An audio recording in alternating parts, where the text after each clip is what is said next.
મંડે માગ શાંતિની ક્ષિતિજો માટેની પુકાર. દોસ્તો, મંડે માગ આજે 10મા વર્ષમાં પ્રવેશ કરી રહ્યું છે. સૌ યુટ્યુબ વ્યુઅર્સને રાજીવ મણિયારના દિલથી આભાર, પ્રણામ અને જય જિનેન્દ્ર.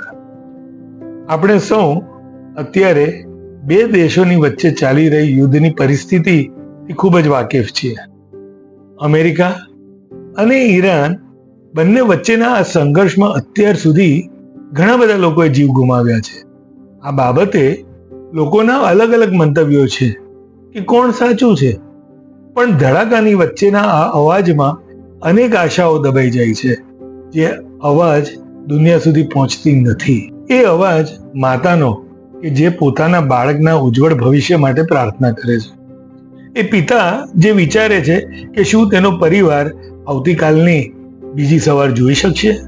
એ યુવાનનો અવાજ કે જેના સપનાઓ સાયરનના અવાજમાં વિખરાઈ જાય છે.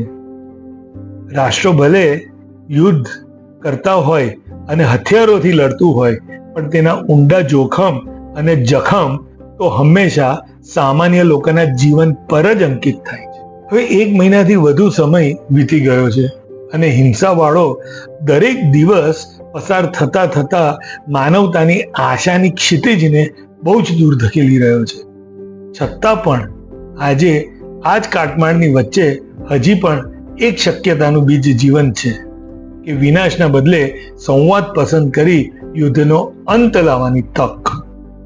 કોઈ પણ સમસ્યાનું નિરાકરણ યોગ્ય વિચારની પ્રક્રિયા દ્વારા લાવી શકાય. ખરેખર વિનાશ કોનો થઈ રહ્યો છે, કોણ હારી રહ્યું છે અને કોણ જીતી રહ્યું છે? શું તમે ખુશ થશો જ્યારે તમારી જીત એવા લોકોના જીવન પર મળેલી હશે અને તમે મેળવી હશે કે જેમણે ફક્ત ને ફક્ત તમારા દેશની નાગરિકતા હોવાની જ કિંમત ચૂકવી છે?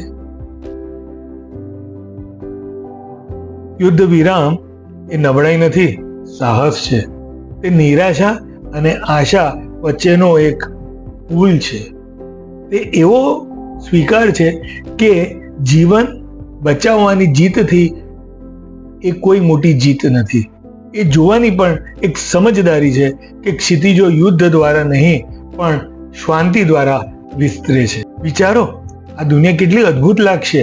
એક ક્ષણની કલ્પના કરો કે જ્યારે બંદૂક શાંત થઈ જશે. એ હવા કે જે ક્યારેક ધુમાડાના ધૂળથી ભરેલી હતી એ હવે ફરી પાછી હાસ્યથી ગુંજશે. એક ક્ષિતિજ કે ક્યારેક ભયથી ગૂંધળી હતી તે આશાના કિરણોથી સ્પષ્ટ થઈ જશે. એ ક્ષણ એ કોઈ સ્વપ્ન નથી, એ તો એક પસંદગી છે જે બંને દેશોના નેતાઓએ કરવાની છે. મિત્રો, સાચી શક્તિ બીજા પર આધિપત્ય જમાવવામાં નથી, પરંતુ અન્ય લોકોના જીવનની ગરિમાને જાળવવામાં અને તેમને બચાવવામાં છે.